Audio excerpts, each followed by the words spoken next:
ꯉꯁꯤꯒꯤ ꯇꯣꯉꯥꯟꯕ ꯄꯥꯎꯆꯦ ꯑꯃꯗꯤ ꯁꯣꯁꯤꯌꯦꯜ ꯃꯤꯗꯤꯌꯥꯗꯒꯤ ꯂꯧꯈꯠꯆꯕ ꯄꯥꯎꯁꯤꯡꯒꯤ ꯑꯞꯗꯦꯠ ꯄꯤꯖꯔꯤ꯫ ꯑꯍꯥꯟꯕꯗ ꯃꯔꯨꯑꯣꯏꯕ ꯄꯥꯎ ꯁꯣꯁꯤꯌꯦꯜ ꯃꯤꯗꯤꯌꯥꯗ ꯅꯥꯒꯥ ꯅꯨꯄꯤ ꯑꯃꯅ ꯂꯥꯟ ꯄꯥꯝꯒꯨꯝꯁꯤ ꯍꯥꯏꯗꯨꯅ ꯊꯥꯗꯣꯔꯛꯄ ꯚꯤꯗꯤꯑꯣ ꯚꯥꯏꯔꯦꯜ ꯑꯣꯏꯔꯛꯈ꯭ꯔꯦ꯫ ꯑꯔꯥꯝꯕꯥꯏ ꯇꯦꯡꯒꯣꯜꯒꯤ ꯂꯨꯆꯤꯡꯄꯨꯔꯦꯜ ꯀꯣꯔꯧꯉꯥꯟꯕ ꯈꯨꯃꯟ ꯑꯃꯗꯤ ꯄꯤ.ꯑꯥꯔ.ꯑꯣ. ꯔꯣꯕꯤꯟ ꯃꯉꯥꯡ ꯈ꯭ꯋꯥꯏꯔꯥꯛꯄꯝꯒꯤ ꯑꯞꯗꯦꯠꯁꯤꯡꯒ ꯂꯣꯏꯅꯅ ꯑꯔꯥꯝꯕꯥꯏ ꯇꯦꯡꯒꯣꯜꯒꯤ ꯂꯨꯆꯤꯡꯄꯨꯔꯦꯜ ꯀꯣꯔꯧꯉꯥꯟꯕ ꯈꯨꯃꯟꯒꯤ ꯑꯄꯣꯛꯄ ꯀꯣꯏꯉꯝꯕ ꯈꯨꯃꯟꯅꯁꯨ ꯑꯞꯗꯦꯠꯁꯤꯡ ꯄꯤꯔꯛꯂꯤ꯫ ꯁꯦꯟꯇꯔꯗ ꯕꯤ.ꯖꯦ.ꯄꯤ. ꯂꯩꯉꯥꯛ ꯂꯩꯔꯤ ꯃꯈꯩ ꯃꯅꯤꯄꯨꯔꯒꯤ ꯏꯟꯇꯤꯒ꯭ꯔꯤꯇꯤ ꯀꯥꯏꯔꯣꯏ ꯍꯥꯏꯅ ꯑꯦꯝ.ꯑꯦꯜ.ꯑꯦ. ꯖꯣꯏ ꯀꯤꯁꯟꯅ ꯐꯣꯡꯗꯣꯛꯈ꯭ꯔꯦ꯫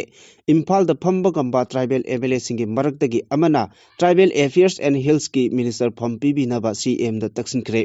ꯆꯤꯐ ꯃꯤꯅꯤꯁꯇꯔ ꯌꯨꯝꯅꯥꯝ ꯈꯦꯝꯆꯥꯟ ꯐꯦꯕ꯭ꯔꯨꯋꯥꯔꯤ 12ꯗ ꯗꯦꯜꯂꯤꯗ ꯑꯃꯤꯠ ꯁꯥꯍ ꯎꯅꯕ ꯆꯠꯀꯗꯧꯔꯤ꯫ ꯐꯦꯕ꯭ꯔꯨꯋꯥꯔꯤ 15 ꯐꯥꯎꯕꯒꯤ ꯃꯅꯨꯡꯗ ꯃꯤꯅꯤꯁꯇꯔ 9 ꯋꯥꯁꯛ ꯂꯧꯔꯕ ꯌꯥꯏ꯫ ꯁꯤ.ꯑꯦꯝ. ꯈꯦꯝꯆꯥꯟꯒꯤ ꯗꯦꯜꯂꯤ ꯈꯣꯡꯆꯠ ꯃꯇꯨꯡꯗ ꯃꯅꯤꯄꯨꯔꯗ ꯍꯦꯟꯅ ꯑꯍꯣꯡꯕ ꯀꯌꯥ ꯂꯥꯛꯂꯒꯅꯤ ꯍꯥꯏꯅ ꯄꯥꯎꯅꯝ ꯕ꯭ꯔꯣꯖꯦꯟꯅ ꯐꯣꯡꯗꯣꯛꯈ꯭ꯔꯦ꯫ ꯃꯊꯪꯒꯤ ꯆꯌꯣꯜꯗ ꯌꯨꯅꯤꯌꯟ ꯍꯣꯝ ꯃꯤꯅꯤꯁꯇꯔꯒ ꯎꯅꯒꯗꯧꯔꯤꯕ ꯑꯁꯤꯗ ꯑꯥꯏ.ꯗꯤ.ꯄꯤ.ꯁꯤꯡꯒꯤ ꯁꯦꯟꯊꯪ ꯍꯦꯟꯒꯠꯍꯟꯅꯕ ꯇꯛꯁꯤꯜꯂꯒꯅꯤ ꯍꯥꯏꯅ ꯗꯤꯄꯨꯇꯤ ꯁꯤ.ꯑꯦꯝ. ꯅꯦꯝꯆꯥ ꯀꯤꯞꯒꯦꯅ ꯐꯣꯡꯗꯣꯛꯈ꯭ꯔꯦ꯫ ꯃꯅꯤꯄꯨꯔꯤ ꯈꯨꯗꯤꯡꯃꯛ ꯅꯨꯡꯉꯥꯏꯔꯕ ꯃꯇꯝꯗ ꯏꯪ-ꯇꯞꯄ ꯑꯃꯁꯨꯡ ꯅꯨꯡꯉꯥꯏ ꯌꯥꯏꯐꯕ ꯁ꯭ꯇꯦꯠ ꯑꯣꯏꯒꯗꯧꯔꯤꯕꯅꯤ ꯍꯥꯏꯅ ꯑꯦꯝ.ꯑꯦꯜ.ꯑꯦ. ꯅꯤꯁꯤꯀꯥꯟ ꯁꯥꯄꯝꯅ ꯐꯣꯡꯗꯣꯛꯈ꯭ꯔꯦ꯫ ꯆꯤꯡ ꯑꯃꯗꯤ ꯇꯝꯒꯤ ꯁꯤ.ꯑꯦꯁ.ꯑꯣ.ꯁꯤꯡꯒ ꯄꯥꯎ ꯐꯥꯎꯅꯗꯨꯅ ꯑꯥꯏ.ꯗꯤ.ꯄꯤ.ꯁꯤꯡ ꯃꯌꯨꯝꯗ ꯍꯟꯖꯤꯟꯍꯟꯅꯕ ꯀꯟꯅ ꯍꯣꯠꯅꯔꯤ ꯍꯥꯏꯅ ꯐꯣꯡꯗꯣꯛꯈ꯭ꯔꯦ꯫ ꯂꯩꯉꯥꯛꯅ ꯑꯥꯏ.ꯇꯤ.ꯑꯦꯜ.ꯑꯦꯐ.ꯄꯨ ꯑꯟꯂꯣꯐꯨꯜ ꯑꯣꯔꯒꯅꯥꯏꯖꯦꯁꯟ ꯑꯣꯏꯅ ꯂꯥꯎꯊꯣꯛꯄꯤꯌꯨ ꯍꯥꯏꯅ ꯃꯍꯦꯁꯣꯔ ꯊꯧꯅꯥꯎꯖꯝꯅ ꯐꯣꯡꯗꯣꯔꯛꯂꯤ꯫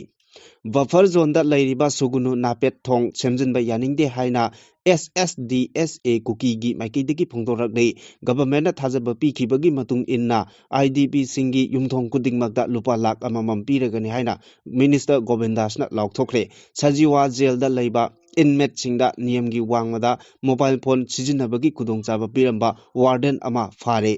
ꯌꯨ.ꯑꯦꯁ. ꯃꯤꯂꯤꯇꯔꯤꯅ ꯏꯔꯥꯟꯗ ꯑꯦꯇꯦꯛ ꯆꯠꯊꯅꯕ ꯊꯧꯔꯥꯡ ꯂꯧꯈꯠꯄ ꯂꯣꯏꯈ꯭ꯔꯦ꯫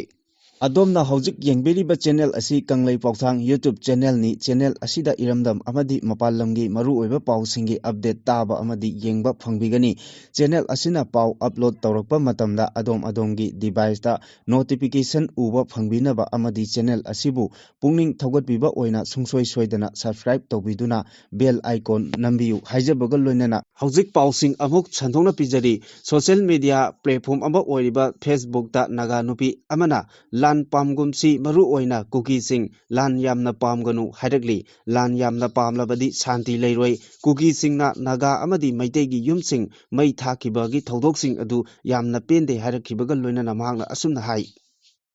ꯉꯝꯕ ꯃꯈꯩꯀꯣ ꯂꯥꯟ ꯇꯧꯗꯅꯤꯡꯉꯥꯏ ꯇꯧꯁꯦꯀꯣ ꯂꯥꯟꯁꯦ ꯄꯥꯝꯒꯅꯨꯀꯣ ꯂꯥꯟ ꯄꯥꯝꯔꯗꯤ ꯅꯥꯒꯥꯒ ꯀꯨꯀꯤꯗ ꯈꯔ ꯁꯥꯊꯤꯒꯅꯦꯕꯀꯣ ꯑꯗꯨꯒꯤ ꯂꯥꯟꯁꯦ ꯄꯥꯝꯔꯣꯏꯁꯦ ꯅꯥꯒꯥ ꯑꯃꯒꯤ ꯌꯨꯝ ꯁꯣꯛꯄꯁꯦ ꯏꯁꯥꯒꯤ ꯌꯨꯝ ꯁꯣꯛꯄꯒꯨꯝꯅ ꯑꯗꯨꯝ ꯈꯜꯂꯦ ꯅꯣꯏ ꯀꯨꯀꯤꯁꯨ ꯑꯗꯨꯝ ꯍꯥꯏꯅ ꯇꯧꯒꯅꯤ ꯃꯤꯇꯩꯁꯨ ꯑꯗꯨꯝ ꯍꯥꯏꯅ ꯇꯧꯒꯅꯤ ꯂꯣꯏꯅ ꯑꯔꯥꯝꯕꯥꯏ ꯇꯦꯡꯒꯣꯜꯒꯤ ꯂꯨꯆꯤꯡꯄꯨꯔꯦꯜ ꯀꯣꯔꯧꯉꯥꯟꯕ ꯈꯨꯃꯟꯅ ꯑꯁꯨꯝꯅ ꯍꯥꯏꯔꯤ꯫ 2011ꯒꯤ ꯋꯥꯊꯣꯛ ꯑꯣꯏꯔꯤꯕ ꯁꯦꯟꯁꯁꯇ ꯗꯦꯂꯤꯃꯤꯇꯦꯁꯟ ꯇꯧꯔꯕ ꯐꯥꯎꯕ ꯂꯣꯏꯕ ꯇꯥꯔꯦ ꯍꯥꯏꯅ ꯂꯩꯔꯤꯉꯩ ꯑꯁꯤꯗ ꯍꯧꯖꯤꯛ 2023ꯇ ꯁꯦꯟꯁꯁ ꯇꯧꯔꯒ ꯗꯦꯂꯤꯃꯤꯇꯦꯁꯟ ꯇꯧꯈ꯭ꯔꯕꯗꯤ ꯑꯃꯨꯛ ꯍꯟꯅ ꯂꯩꯕꯥꯛ ꯑꯁꯤ ꯀꯟꯕ ꯉꯝꯂꯔꯣꯏ꯫ ꯑꯦꯟ.ꯑꯥꯔ.ꯁꯤ ꯇꯧꯗꯅ ꯁꯦꯟꯁꯁ ꯇꯧꯈꯤꯕ ꯌꯥꯔꯣꯏ ꯍꯥꯏꯕꯁꯤ ꯑꯈꯪ ꯑꯍꯩ ꯑꯣꯖꯥꯁꯤꯡꯅ ꯑꯃꯨꯛꯇ ꯃꯤꯌꯥꯝꯗ ꯋꯥꯈꯜ ꯇꯥꯍꯟꯕꯤꯌꯨ꯫ ꯁꯤꯗ ꯃꯥꯏ ꯑꯣꯟꯁꯤꯟꯕꯤꯌꯨ꯫ ꯃꯁꯤ ꯈ꯭ꯋꯥꯏꯗꯒꯤ ꯂꯨꯕ ꯏꯁꯨ ꯑꯃꯅꯤ ꯍꯥꯏꯅ ꯅꯨꯡꯉꯥꯏꯇꯅ ꯐꯣꯡꯗꯣꯛꯈꯤ꯫ ꯃꯈꯥ ꯇꯥꯔꯛꯄ ꯑꯔꯥꯝꯕꯥꯏ ꯇꯦꯡꯒꯣꯜꯒꯤ ꯑꯞꯗꯦꯠꯇ ꯄꯤ.ꯑꯥꯔ.ꯑꯣ. ꯔꯣꯕꯤꯟ ꯃꯉꯥꯡ ꯈ꯭ꯋꯥꯏꯔꯥꯛꯄꯝꯅ ꯑꯃꯨꯛꯁꯨ ꯍꯥꯏꯔꯤ꯫ ꯍꯧꯖꯤꯛ ꯐꯥꯎꯕ ꯏꯁꯥꯒꯤ ꯏꯔꯝꯗꯝ ꯑꯁꯤꯗ ꯏꯅꯤꯡꯇꯝꯅ ꯂꯩꯕ ꯐꯪꯗ꯭ꯔꯤ ꯆꯠꯄꯁꯨ ꯉꯝꯗ꯭ꯔꯤ꯫ ꯀꯨꯏꯔꯔꯣꯏ ꯗꯦꯂꯤꯃꯤꯇꯦꯁꯟ ꯇꯧꯔꯛꯂꯅꯤ꯫ ꯇꯝꯄꯥꯛꯀꯤ ꯀꯦꯟꯗ꯭ꯔ ꯀꯌꯥ ꯆꯤꯡꯗ ꯄꯨꯈ꯭ꯔꯒꯅꯤ꯫ ꯁꯦꯗꯨꯜ ꯇ꯭ꯔꯥꯏꯕꯇꯁꯨ ꯍꯟꯖꯤꯟꯍꯧꯗ ꯑꯦꯟ.ꯑꯥꯔ.ꯁꯨ ꯇꯧꯍꯧꯗ ꯏꯁꯥꯒꯤ ꯏꯌꯨꯝ ꯐꯥꯎꯕ ꯂꯩꯇ꯭ꯔꯕ ꯃꯇꯝꯗꯨꯗ ꯀꯗꯥꯏꯗꯒꯤ ꯃꯤꯅꯤꯁꯇꯔ ꯑꯥꯏ.ꯑꯦ.ꯑꯦꯁ, ꯑꯥꯏ.ꯄꯤ.ꯑꯦꯁ, ꯁꯤ.ꯑꯦꯁ.ꯑꯣ, ꯑꯔꯥꯝꯕꯥꯏ ꯄꯨꯝꯅꯃꯛ ꯃꯥꯡꯈ꯭ꯔꯒꯅꯤ꯫ ꯃꯗꯨ ꯀꯅꯥ ꯑꯃꯠꯇꯅ ꯍꯧꯖꯤꯛ ꯐꯥꯎꯕ ꯎꯗ꯭ꯔꯤ꯫ ꯍꯧꯖꯤꯛ ꯃꯤꯀꯨꯞ ꯑꯁꯤ ꯐꯥꯎꯕ ꯂꯦꯞꯇ꯭ꯔꯤ꯫ ꯑꯩꯈꯣꯏ ꯃꯁꯦꯜ ꯍꯨꯟꯅꯕ ꯀꯔꯦꯝꯅꯕ ꯍꯨꯟꯅꯕ ꯂꯦꯞꯄ ꯌꯥꯗꯦ꯫ ꯃꯤꯒꯤ ꯃꯤꯅꯥꯏ ꯑꯣꯏꯅ ꯍꯤꯡꯂꯕ ꯀꯥꯟ ꯑꯗꯨꯗ ꯈꯖꯤꯛ ꯅꯨꯡꯁꯤꯕ ꯐꯥꯎꯔꯛꯄ꯭ꯔꯥ ꯌꯦꯡꯁꯤ ꯍꯥꯏꯕꯒ ꯂꯣꯏꯅꯅ ꯌꯨꯅꯤꯠ 30 ꯁꯦꯛꯃꯥꯏꯒꯤ ꯀꯃꯥꯟꯗꯔ ꯑꯕꯣꯏꯒꯤ ꯉꯔꯥꯡ ꯃꯆꯥꯅꯨꯄꯤ ꯑꯃ ꯍꯤꯜꯁꯥꯏꯗ ꯍꯣꯁꯄꯤꯇꯥꯜ ꯊꯥꯡꯃꯩꯕꯟꯗ ꯎꯅꯔꯦ꯫ ꯂꯥꯏꯕꯛ ꯊꯤꯕꯗꯒꯤ ꯍꯥꯏꯒꯗ꯭ꯔꯥ ꯑꯉꯥꯡ ꯑꯗු ꯁꯣꯔ ꯍꯣꯟꯕ ꯅꯨꯡꯉꯥꯏꯔꯛꯇꯕꯗꯒꯤ ꯁꯤꯖ ꯍꯣꯁꯄꯤꯇꯥꯜꯗ ꯈꯨꯗꯛꯇ ꯔꯤꯐꯔ ꯇꯧꯗꯨꯅ ꯉꯔꯥꯡꯗꯒꯤ ꯍꯧꯖꯤꯛ ꯐꯥꯎꯕ ꯑꯥꯏ.ꯁꯤ.ꯌꯨꯗ ꯑꯣꯛꯁꯤꯖꯦꯟ ꯊꯥꯖꯤꯜꯂꯒ ꯑꯣꯕꯖꯥꯔꯕꯦꯁꯟꯗ ꯊꯝꯂꯤ꯫ ꯏꯕꯨꯙꯧꯒꯤ ꯊꯧꯖꯥꯜꯁꯨ ꯇꯝꯕ ꯉꯝꯗ꯭ꯔꯤ꯫ ꯃꯄꯥꯁꯨ ꯄꯩꯁꯥ ꯄꯥꯏꯖꯗꯕ ꯑꯣꯏꯕꯅ ꯌꯥꯝꯅ ꯋꯥꯔꯤꯕ ꯊꯕꯛꯁꯤꯡ ꯑꯗꯨꯅꯤ꯫ ꯄꯩꯁꯥꯒꯤ ꯊꯕꯛ ꯉꯥꯛꯇ ꯑꯣꯏꯕꯅ ꯃꯀꯣꯛ ꯉꯥꯎꯔꯦ꯫ ꯑꯗꯨꯅ ꯑꯔꯥꯝꯕꯥꯏ ꯇꯦꯡꯒꯣꯜꯒꯤ ꯏꯆꯤꯟ ꯏꯅꯥꯎꯁꯤꯡ ꯑꯉꯝꯕ ꯈꯥꯏꯅꯔꯦ꯫ ꯑꯩꯁꯨ ꯑꯉꯝꯕ ꯂꯨꯄꯥ 10,000 ꯈꯛ ꯄꯥꯡꯈ꯭ꯔꯦ꯫ ꯂꯨꯆꯤꯡꯄꯨꯔꯦꯜꯅ ꯂꯨꯄꯥ 10,000 ꯄꯥꯡꯕꯤꯔꯦ꯫ ꯑꯗꯨꯒ ꯑꯩꯒꯤ ꯏꯃꯥꯟꯅꯕ ꯁꯦꯛꯃꯥꯏ ꯅꯣꯡꯊꯣꯡꯕꯟꯗꯒꯤ ꯊꯣꯛꯆꯣꯝ ꯖꯦꯀꯤꯅꯥꯎꯅ ꯂꯨꯄꯥ 15,000 ꯑꯃ ꯈꯖꯤꯛ ꯆꯥꯎꯕꯗ ꯄꯥꯡꯕꯤꯔꯦ꯫ ꯃꯁꯤꯅꯁꯨ ꯌꯥꯕ ꯅꯠꯇꯦ ꯑꯇꯩ ꯇꯦꯡꯒꯣꯂꯣꯏꯁꯤꯡꯅ ꯀꯥꯞꯄꯤꯔꯛꯄꯁꯨ ꯁꯨꯝꯅꯒꯤ ꯂꯨꯄꯥ ꯆꯥꯝꯃ ꯆꯅꯤꯈꯛ ꯀꯥꯞꯄꯤꯔꯛꯈꯤꯕꯅꯤ ꯄꯣꯛꯄꯗ ꯉꯥꯏꯔꯤꯕ ꯑꯉꯥꯡ ꯑꯗꯨꯒꯤ ꯈꯟꯕꯤꯔꯒ ꯃꯤꯌꯥꯝꯅꯁꯨ ꯅꯨꯡꯁꯤꯕꯤꯌꯨ ꯁꯦꯛꯃꯥꯏ ꯌꯨꯅꯤꯠꯀꯤ ꯑꯦꯅꯤ ꯇꯦꯡꯒꯣꯂꯣꯏ ꯑꯃꯒ ꯍꯦꯛꯇ ꯄꯥꯎ ꯐꯥꯎꯅꯕꯤꯌꯨ ꯅꯠꯇ꯭ꯔꯒ ꯁꯤꯖ ꯍꯣꯁꯄꯤꯇꯥꯜꯗ ꯎꯅꯕꯤꯌꯨ ꯍꯥꯏꯅ ꯑꯁꯨꯝꯅ ꯑꯞꯗꯦꯠ ꯇꯧꯔꯛꯂꯤ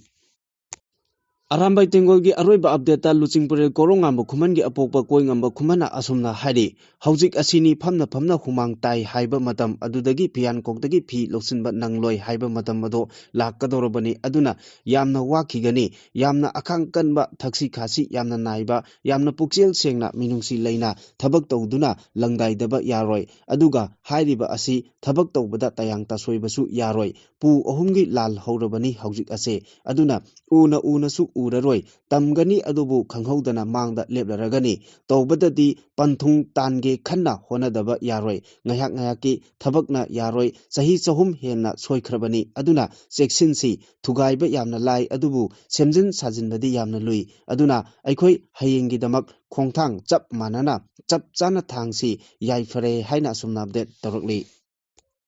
ꯄꯥꯎꯆꯦꯒꯤ ꯄꯥꯎꯁꯤꯡ ꯑꯃꯨꯛ ꯁꯟꯗꯣꯛꯅ ꯄꯤꯖꯔꯤ ꯁꯦꯟꯇꯔꯗ ꯕꯤꯖꯦꯄꯤꯅ ꯂꯨꯆꯤꯡꯕ ꯂꯩꯉꯥꯛ ꯂꯩꯔꯤ ꯃꯈꯩ ꯃꯅꯤꯄꯨꯔꯒꯤ ꯏꯟꯇꯤꯒ꯭ꯔꯤꯇꯤ ꯀꯥꯏꯔꯣꯏ ꯍꯥꯏꯅ ꯊꯥꯡꯃꯩꯕꯟ ꯀꯦꯟꯗ꯭ꯔꯒꯤ MLA KH ꯖꯣꯏꯀꯤꯁꯟꯅ ꯐꯣꯡꯗꯣꯛꯈ꯭ꯔꯦ ꯋꯥꯐꯝ ꯑꯁꯤ ꯉꯔꯥꯡ ꯊꯥꯡꯃꯩꯕꯟ ꯀꯦꯟꯗ꯭ꯔꯒꯤ ꯃꯅꯨꯡꯗ ꯂꯩꯕ ꯇꯣꯉꯥꯟ ꯇꯣꯉꯥꯟꯕ ꯔꯤꯂꯤꯐ ꯀꯦꯝꯞꯁꯤꯡꯗ ꯂꯩꯔꯤꯕ IDPꯁꯤꯡꯒꯤ ꯇꯦꯡꯕꯥꯡ ꯑꯣꯏꯅ ꯃꯅꯤꯄꯨꯔ ꯂꯩꯉꯥꯛꯅ ꯄꯤꯊꯔꯛꯈꯤꯕ ꯁꯦꯟꯐꯝꯁꯤꯡ ꯗꯥꯏꯔꯦꯛ ꯕꯦꯅꯤꯐꯤꯠ ꯇ꯭ꯔꯥꯟꯁꯐꯔꯒꯤ ꯈꯨꯠꯊꯥꯡꯗ MLA ꯖꯣꯏꯀꯤꯁꯟꯅ ꯈꯨꯠꯁꯤꯟꯅꯕꯒꯤ ꯊꯧꯔꯝꯗ ꯐꯣꯡꯗꯣꯛꯈꯤꯕꯅꯤ ꯈꯨꯌꯥꯊꯣꯡ ꯃꯜꯇꯤꯄꯔꯄꯁ ꯍꯣꯜꯗ ꯄꯥꯡꯊꯣꯛꯈꯤꯕ ꯊꯧꯔꯝ ꯑꯗꯨꯗ MLA ꯖꯣꯏꯀꯤꯁꯟꯅ ꯈꯨꯌꯥꯊꯣꯡ ꯇꯣꯝꯕꯤꯁꯅꯥ ꯍꯥꯏ ꯁ꯭ꯀꯨꯜ ꯊꯥꯎ ꯒ꯭ꯔꯥꯎꯟ ꯑꯃꯗꯤ ꯈꯣꯝꯗ꯭ꯔꯥꯝ ꯁꯦꯂꯨꯡꯕ ꯂꯩꯀꯥꯏꯗ ꯍꯥꯡꯂꯤꯕ ꯔꯤꯂꯤꯐ ꯀꯦꯝꯞꯁꯤꯡꯗ ꯂꯩꯔꯤꯕ IDP ꯑꯃꯃꯝꯗ ꯂꯨꯄꯥ 2,210ꯒꯤ ꯁꯦꯟꯐꯝ ꯈꯨꯠꯁꯤꯟꯅꯈꯤ ꯊꯧꯔꯝ ꯑꯗꯨꯒ ꯃꯔꯤ ꯂꯩꯅꯅ MLAꯅ ꯃꯈꯥ ꯇꯥꯅ ꯍꯥꯏ ꯀꯅꯥꯒꯨꯝꯕ ꯐꯨꯔꯨꯞ ꯑꯃꯠꯇꯅ ꯃꯅꯤꯄꯨꯔꯗ ꯁꯦꯄꯔꯦꯠ ꯑꯦꯗꯃꯤꯅꯤꯁꯇ꯭ꯔꯦꯁꯟ ꯇꯥꯟꯕ ꯌꯥꯔꯣꯏ ꯍꯥꯏꯅ BJPꯒꯤ ꯁꯦꯟꯇꯔꯗ ꯂꯩꯔꯤꯕ ꯂꯨꯆꯤꯡꯕꯁꯤꯡꯅ ꯃꯌꯦꯛ ꯁꯦꯡꯅ ꯐꯣꯡꯗꯣꯛꯄ ꯂꯩꯈ꯭ꯔꯦ ꯁꯦꯟꯇꯔꯗ BJP ꯂꯩꯔꯤ ꯃꯈꯩ ꯃꯅꯤꯄꯨꯔꯒꯤ ꯏꯟꯇꯤꯒ꯭ꯔꯤꯇꯤ ꯀꯥꯏꯔꯣꯏ ꯏꯔꯥꯡ ꯃꯅꯨꯡꯗ ꯃꯌꯨꯝ ꯃꯀꯩ ꯊꯥꯗꯣꯛꯇꯨꯅ ꯆꯦꯜꯂꯛꯈꯤꯕ ꯃꯤꯑꯣꯏ ꯀꯌꯥꯒꯤꯗꯃꯛ ꯃꯍꯥꯛ ꯑꯃꯗꯤ ꯇꯥꯛꯗꯣꯒꯤ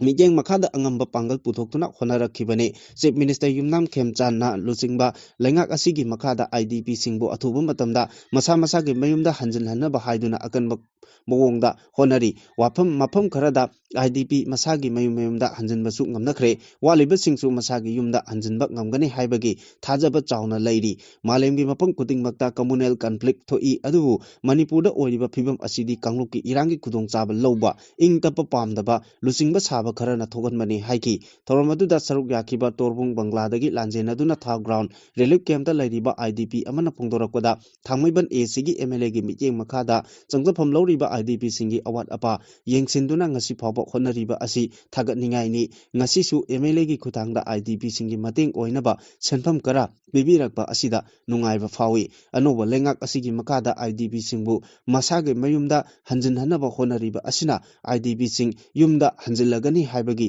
ꯊꯥꯖꯕ ꯐꯥꯎꯏ ꯍꯥꯏꯅꯁꯨ ꯐꯣꯡꯗꯣꯛꯈꯤ ꯏꯝꯐꯥꯜꯗ ꯂꯩꯗꯨꯅ ꯊꯕꯛ ꯇꯧꯕ ꯉꯝꯒꯗꯕ ꯇ꯭ꯔꯥꯏꯕꯦꯜ MLAꯁꯤꯡꯒꯤ ꯃꯔꯛꯇꯒꯤ ꯇ꯭ꯔꯥꯏꯕꯦꯜ ꯑꯦꯐꯤꯌꯔꯁ ꯑꯦꯟ ꯍꯤꯜꯒꯤ ꯃꯤꯅꯤꯁꯇꯔ ꯆꯥꯔꯖ ꯄꯨꯍꯟꯕꯤꯅꯕ ꯇ꯭ꯔꯥꯏꯕꯦꯜ ꯌꯨꯠ ꯀꯥꯎꯟꯁꯤꯜ ꯃꯅꯤꯄꯨꯔꯅ ꯆꯤꯞ ꯃꯤꯅꯤꯁꯇꯔ ꯌꯨꯝꯅꯥꯝ ꯈꯦꯝꯆꯥꯟꯗ ꯑꯏꯕ ꯆꯦꯔꯣꯜ ꯄꯤꯗꯨꯅ ꯇꯛꯁꯤꯟꯈ꯭ꯔꯦ TYCMꯅ ꯆꯤꯞ ꯃꯤꯅꯤꯁꯇꯔꯗ ꯄꯤꯁꯤꯟꯈꯤꯕ ꯃꯦꯃꯣꯔꯦꯟꯗꯝ ꯑꯗꯨꯗ ꯀꯨꯝꯖꯥ 2019ꯒꯤ ꯃꯦ 3ꯗꯒꯤ ꯃꯅꯤꯄꯨꯔꯗ ꯏꯔꯥꯡ ꯍꯦꯛ ꯊꯣꯔꯛꯄꯗꯒꯤ ꯇ꯭ꯔꯥꯏꯕꯦꯜ ꯑꯦꯐꯤꯌꯔꯁ ꯑꯦꯟ ꯍꯤꯜꯒꯤ ꯃꯤꯅꯤꯁꯇꯔ ꯏꯝꯐꯥꯜꯗ ꯂꯩꯇꯕꯗꯒꯤ ꯇ꯭ꯔꯥꯏꯕꯦꯜ ꯃꯤꯌꯥꯝꯅ ꯃꯤꯅꯤꯁꯇꯔꯒ ꯎꯅꯗꯅ ꯑꯋꯥꯠ ꯑꯄꯥꯁꯤꯡ ꯈꯪꯍꯟꯅꯕꯒꯤ ꯈꯨꯗꯣꯡꯆꯥꯕ ꯐꯪꯗꯅ ꯍꯧꯖꯤꯛꯁꯨ ꯂꯥꯛꯂꯤ ꯃꯁꯤꯒꯤ ꯃꯇꯥꯡꯗ ꯍꯥꯟꯅ ꯂꯩꯔꯝꯕ ꯃꯅꯤꯄꯨꯔ ꯂꯩꯉꯥꯛꯇ TYCMꯒꯤ ꯃꯥꯏꯀꯩꯗꯒꯤ ꯀꯌꯥꯔꯛ ꯍꯟꯅ ꯈꯪꯍꯟꯕꯁꯨ ꯂꯩꯈ꯭ꯔꯦ ꯑꯗꯨꯕꯨ ꯃꯁꯤꯒꯤ ꯃꯍꯩ ꯉꯁꯤꯁꯨ ꯐꯪꯗꯅ ꯂꯥꯛꯈꯤꯕꯅꯤ ꯃꯦꯃꯣꯔꯦꯟꯗꯝ ꯑꯗꯨꯗ ꯃꯈꯥ ꯇꯥꯔꯗꯨꯅ ꯃꯇꯝ ꯁꯥꯡꯅ ꯇ꯭ꯔꯥꯏꯕꯦꯜ ꯑꯦꯐꯤꯌꯔꯁ ꯑꯦꯟ ꯍꯤꯜꯁꯀꯤ ꯃꯤꯅꯤꯁꯇꯔ ꯏꯝꯐꯥꯜꯗ ꯐꯝꯗꯨꯅ ꯃꯊꯧ ꯇꯧꯗ꯭ꯔꯕꯅ ꯏꯁꯇꯦꯠ ꯑꯁꯤꯒꯤ ꯇ꯭ꯔꯥꯏꯕꯦꯜ ꯃꯤꯌꯥꯝꯒꯤ ꯆꯥꯎꯈꯠ ꯊꯧꯔꯥꯡꯒꯤ ꯊꯕꯛꯁꯤꯡ ꯂꯦꯞꯀꯗꯧꯔꯤꯕ ꯌꯥꯡꯂꯦꯟ ꯁꯔꯨ ꯑꯣꯏꯔꯤꯕ ꯗꯤꯄꯥꯔꯠꯃꯦꯟ ꯑꯁꯤ ꯄꯦꯔꯥꯂꯥꯏꯁ ꯑꯣꯏꯗꯨꯅ ꯂꯥꯛꯂꯤ ꯆꯥꯎꯈꯠ ꯊꯧꯔꯥꯡꯒ ꯃꯔꯤ ꯂꯩꯅꯕ ꯇꯣꯉꯥꯟ ꯇꯣꯉꯥꯟꯕ ꯁ꯭ꯀꯤꯝꯁꯤꯡ ꯑꯃꯗꯤ ꯋꯥꯔꯛ ꯄ꯭ꯔꯣꯒ꯭ꯔꯥꯝꯁꯤꯡꯒꯤ ꯊꯥꯗꯔꯛꯄ ꯁꯦꯟꯊꯪꯁꯤꯡ ꯂꯦꯞꯈ꯭ꯔꯕꯅ ꯏꯊꯤꯅꯤꯛ ꯀꯟꯐ꯭ꯂꯤꯛ ꯑꯁꯤꯗ ꯌꯥꯎꯖꯗꯕ ꯇ꯭ꯔꯥꯏꯕꯦꯜ ꯀꯝꯃꯨꯅꯤꯇꯤꯁꯤꯡ ꯈꯝ ꯊꯦꯡꯅ ꯑꯋꯥꯕ ꯃꯥꯌꯣꯛꯅꯔꯦ ꯍꯥꯏꯅꯁꯨ ꯄꯜꯂꯤ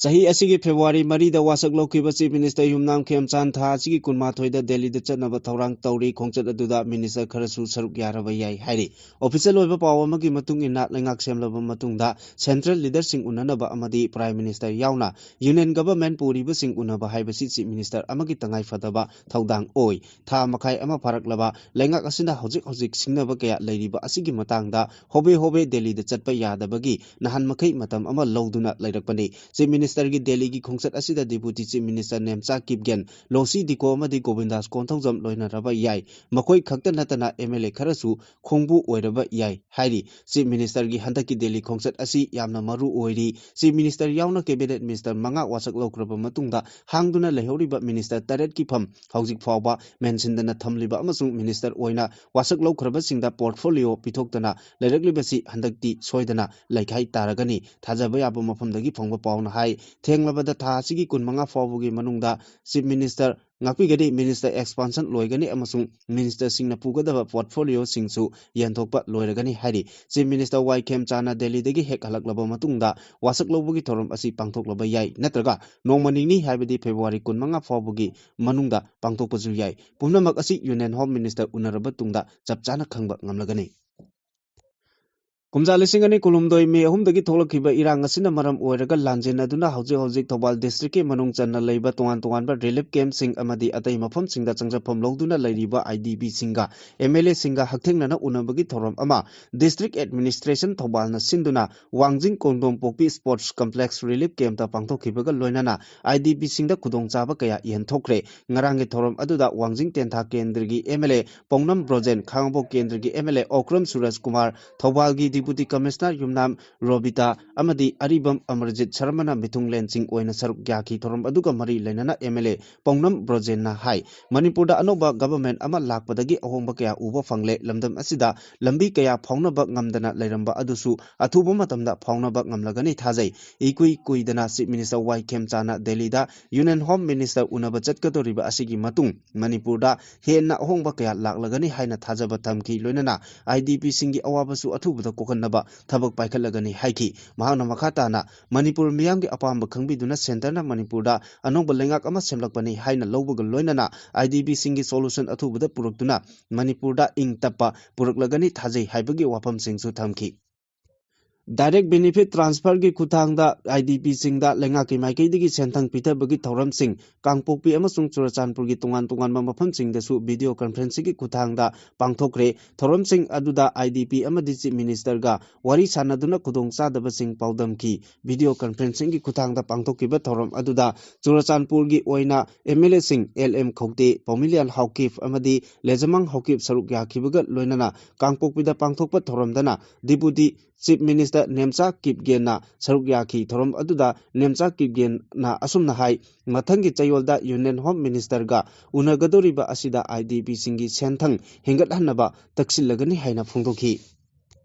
Manipuri khudingmak harau tayamna nungaina leiraba matamda ingtapa amasung nungai yaifaba state ama oigadoribani haina Kaisamdong Assembly constituency gi MLA Nisikan Sapamna phongdokre lamdam asida thokliba kanglukki irang loisinduna tungkoina chanagadaba mawongda ingtapa phibam hanjinnanba Chief Minister Yumnam Khem Chana lokhalakriba khongthang singbu mahakna thagatpa phongdoki Langolda leiba alternative housing complex da IDP singi benefit distribution program yauba lakiba MLA na paumi singda hai state asida tongan ba purup kunthra tarukna punna kundaminari haiba wafam ningthina khangbaga loinana Chief Minister na mathong masak khangna state gi apun masaktam kahendanaba thorang kaya leptana lokhalakli Senapati district ta cabinet meeting pangthokani hairiba sigi matangda hangkiba wahangi pakhumda mahakna hai Senapati dasu Manipur gi saruk amani mafam aduda cabinet meeting pangthokpada thoidongna akaiba leite laingangna state gi kachin koya yoksinbada akaiba leite cabinet meeting yauba chatgadaba minister khudingmak Kangpokpi phawraga chatkani masina ingtapa phibam hanjin hanabagi paujin pibani haina lawi haina suphongdokhi Kanglup ki irang thokraba matungda ahanba oina Manipur gi Chief Minister Yumnam Khem Chana Kanglup animaki internally displaced person singa wari chanakre hybrid format ta Chief Minister na Langol gi alternative housing complex ta leiba IDP singa wari chanaki Kangpokpi amasung Churachandpur district ki relief camp singda leiriba IDP singa su video conferencing gi kuthangda wari chanabada saruk yakhi Deputy Chief Minister Nemcha Kipgen Churachandpur gi MLA LM Khokte amadi Saikot ki MLA Pomilian Haukip su virtual oina wari chanabada saruk yaki thorom adugi saruk ama oina Manipur lengangna IDP lising 18 romda direct benefit transfer DBT gi khuthangda lupa crore 39 yenthokhi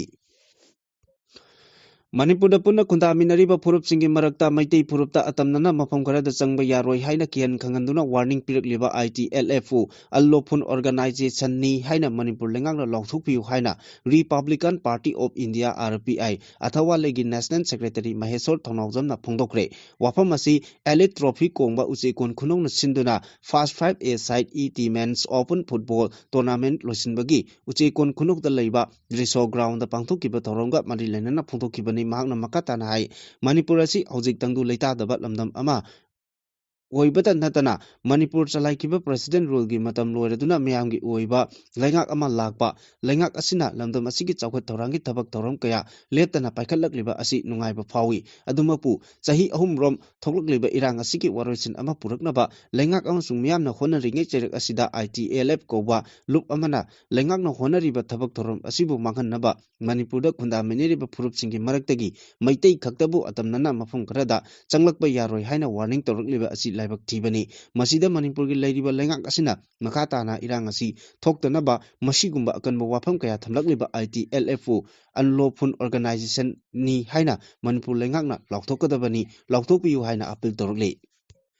Sarkar gi maikedi buffer zone da leiriba sugunu napet thong asibu semjinaba honabagi thawong changai court sub division chief association da yaningde hairakli association asina thadorokpa chirol amana hai Sarkar gi maikedi ngasidagi hauna thong asibu semjingani hairibasi buffer zone na guard tawriba norms amadi regulation sing adu violate tawi lonana cookie zone territory oiriba buffer zone area asida napet maitei IDB sing halaknaba honabani hairiba khongthang asi yaba ngamloi cookie zone community singna demand tawriba political solution asi Government of India gi maikei pidriba phawbadi buffer zone asina region asida shanti amasung security thamnabagi damakta buffer zone maintain tawribani government ki maikei ngaiyak laitana civil war natraga activities sing recreate tongnaba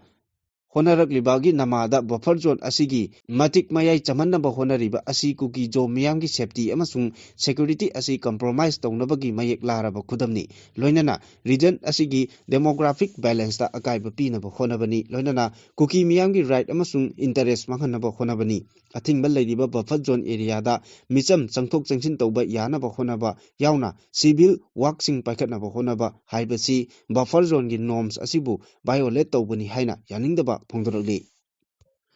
Government mamangda thajaba pikibagi matungina IDP singi yumthong kudingmakta lupa lakh amamam piragani senpham asigi manungda ahanba phase ki oina lupa lising kun manga pikhraba matung lemhauriba lupa lising humbudra manga asigi manungda lising kun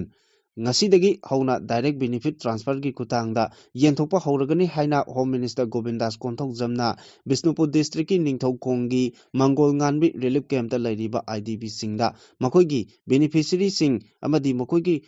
senthang sing yenthokpagi thoronga mari leinana phongdokre Govindas Konthok Jamna makhatana hai IDP singda piba yaba mateng sing pinabagi pandamda Chief Minister Yumnam Khemchan gi lising makhada distribution program asi pangthokpani hariba khongthang asigi manung channa IDP singi tangai fadaba polam sing amadi material sing lainabagi damakta makoi gi account ta direct benefit transfer gi kuthangda lupa lising ani chamri kun piba haure haina phongdokhibani Sajiwa jail da leiriba inmate sing da logi wangmada mobile phone sizinabagi khudong chaba phangalamba jail asigi warden ama ngarang Manipur police na phaba ngamkhre hiram asigi matangda Manipur police na thadorokpa pauna hai pharaba miyoi adudi Imphal East district ki manung channa leiba kairang mayai lekaidagi masagi chahi 35 rom suraba Sahid Saha kawi mahak Sajiwa jail gi warden oina thabak tawbani hari unlawful activities prevention eki makada Sajiwa jail da leiriba miyoi sing yauna atai inmate singda Sahid Saha na logi wangmada mobile sizinaba yahalambani inmate sing aduna phone tawba amadi call lakpasing receive tawbagi ayaba Sahid Sahana pirambani hari mangondagi mobile phone amadi sim card kayasu phagat pangamle hari Chayol asigi manungda US military na Iran da attack chathanaba thorang lokhatpa loire haina thajaba yaba source na paladuna CNN gi report amana phongdorakli report asina hai national security official singna White House ka paw phongna duna chayol asigi manungda akhanaba attack ama Iran gi mathakta chathanaba thorang tawre thorang asigi charuk ama oina Air Force amadi Navy gi lanmi kaya sem saduna laikre adum oinamak Donald Trump nadi malemgi marup mapang oiba lebak singi pawtak loduna US amadi Iran gi mathakta leiriba muknaba pumnamak diplomatic ꯑꯣꯏꯕ ꯃꯑꯣꯡꯗ ꯌꯥꯁꯤꯟꯅꯕ ꯄꯨꯔꯛꯅꯕ ꯍꯣꯠꯅꯔꯤ꯫ ꯏꯔꯥꯟꯗ ꯍꯧꯖꯤꯛ ꯑꯣꯏꯔꯛꯂꯤꯕ ꯐꯤꯚꯝ ꯑꯁꯤꯒꯤ ꯃꯇꯥꯡꯗ ꯇ꯭ꯔꯝꯞ ꯑꯦꯗꯃꯤꯅꯤꯁꯇ꯭ꯔꯦꯁꯟꯒꯤ ꯃꯀꯣꯛ ꯊꯣꯡꯕ ꯑꯣꯐꯤꯁꯤꯌꯦꯜꯁꯤꯡꯅ ꯉꯔꯥꯡ ꯍ꯭ꯋꯥꯏꯠ ꯍꯥꯎꯁꯇ ꯃꯤꯐꯝ ꯑꯃ ꯄꯥꯡꯊꯣꯛꯇꯨꯅ ꯈꯟꯅ ꯅꯩꯅꯈꯤ꯫ ꯅꯥꯀꯜ ꯑꯃꯔꯣꯝꯗ ꯏꯔꯥꯟ ꯑꯃꯁꯨꯡ ꯌꯨꯑꯦꯁꯀꯤ ꯅꯦꯒꯣꯁꯤꯌꯦꯇꯔꯁꯤꯡꯅ ꯖꯦꯅꯦꯚꯥꯗ ꯄꯨꯡ 3:30 ꯔꯣꯝ ꯋꯥꯔꯤ ꯁꯥꯅꯗꯨꯅ ꯂꯩꯕꯥꯛ ꯑꯁꯤꯒꯤ ꯃꯔꯛꯇ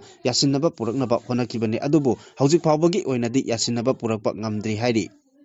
ꯃꯈꯥ ꯇꯥꯔꯛꯄ ꯄꯥꯎꯗ ꯅꯍꯥꯔꯣꯜ ꯊꯧꯗꯥꯡꯒꯤ ꯄꯥꯎꯆꯦꯒꯤ ꯑꯦꯗꯤꯇꯔ ꯈꯣꯏꯔꯣꯝ ꯂꯣꯌꯥꯂꯥꯛꯄꯕꯨ ꯉꯔꯥꯡ ꯅꯨꯃꯤꯗꯥꯡ ꯄꯨꯡ 10 ꯔꯣꯝ ꯇꯥꯕꯗ ꯁꯛꯈꯪꯗꯕ ꯃꯤꯑꯣꯏ ꯑꯅꯤꯅ ꯇꯥꯟꯅꯔꯛꯂꯒ ꯏꯝꯐꯥꯜ ꯏꯁ ꯄꯣꯔꯣꯝꯄꯥꯠ ꯄꯨꯂꯤꯁ ꯁ꯭ꯇꯦꯁꯟꯒꯤ ꯃꯅꯨꯡ ꯆꯟꯕ ꯋꯥꯔ ꯁꯤꯃꯤꯇ꯭ꯔꯤ ꯃꯌꯥꯗ ꯃꯍꯥꯛꯅ ꯇꯣꯡꯂꯛꯄ ꯒꯥꯔꯤꯗ ꯅꯣꯡꯃꯩ ꯔꯥꯎꯟ 2 ꯀꯥꯞꯁꯤꯜꯂꯝꯕ ꯑꯃꯁꯨꯡ ꯐꯨꯔꯝꯕ ꯊꯧꯗꯣꯛꯇꯨꯒ ꯃꯔꯤ ꯂꯩꯅꯅ ꯉꯔꯥꯡ ꯅꯨꯡꯊꯤꯜ ꯄꯨꯡ 3 ꯔꯣꯝ ꯇꯥꯕ ꯃꯇꯝꯗ ꯄ꯭ꯔꯦꯁ ꯀ꯭ꯂꯕꯇ ꯑꯝꯖꯨꯒꯤ ꯑꯦꯗꯤꯇꯔ ꯒꯤꯜꯁ ꯑꯃꯁꯨꯡ ꯑꯦꯗꯤꯇꯔꯁꯤꯡꯒꯤ ꯑꯣꯏꯕ ꯃꯤꯐꯝ ꯑꯃ ꯄꯥꯡꯊꯣꯛꯈ꯭ꯔꯦ꯫ ꯃꯤꯐꯝ ꯑꯗꯨꯅ ꯊꯧꯗꯣꯛ ꯑꯗꯨꯕꯨ ꯑꯀꯟꯕ ꯃꯑꯣꯡꯗ ꯀꯟꯗꯦꯝ ꯇꯧꯕꯒ ꯂꯣꯏꯅꯅ ꯉꯁꯤ ꯑꯌꯨꯛ ꯄꯨꯡ 10ꯗꯒꯤ ꯅꯨꯡꯊꯤꯜ ꯄꯨꯡ 1 ꯐꯥꯎꯕ ꯋꯥꯀꯠ ꯃꯤꯐꯝ ꯐꯝꯒꯅꯤ, ꯂꯣꯏꯅꯅ ꯊꯧꯗꯣꯛ ꯑꯗꯨꯒ ꯃꯔꯤ ꯂꯩꯅꯅ ꯆꯤꯐ ꯃꯤꯅꯤꯁꯇꯔꯗ ꯃꯦꯃꯣꯔꯦꯟꯗꯝ ꯑꯃꯁꯨ ꯄꯤꯁꯤꯟꯒꯅꯤ꯫ ꯄꯟꯕ ꯌꯥꯕꯗꯤ ꯊꯧꯗꯣꯛ ꯑꯗꯨꯒ ꯃꯔꯤ ꯂꯩꯅꯕ ꯑꯦꯗꯤꯇꯔ ꯃꯁꯥꯅ ꯄꯣꯔꯣꯝꯄꯥꯠ ꯄꯤ.ꯑꯦꯁꯇ ꯀꯝꯄ꯭ꯂꯦꯟ ꯑꯃ ꯐꯥꯏꯜ ꯇꯧꯈ꯭ꯔꯕꯅꯤ꯫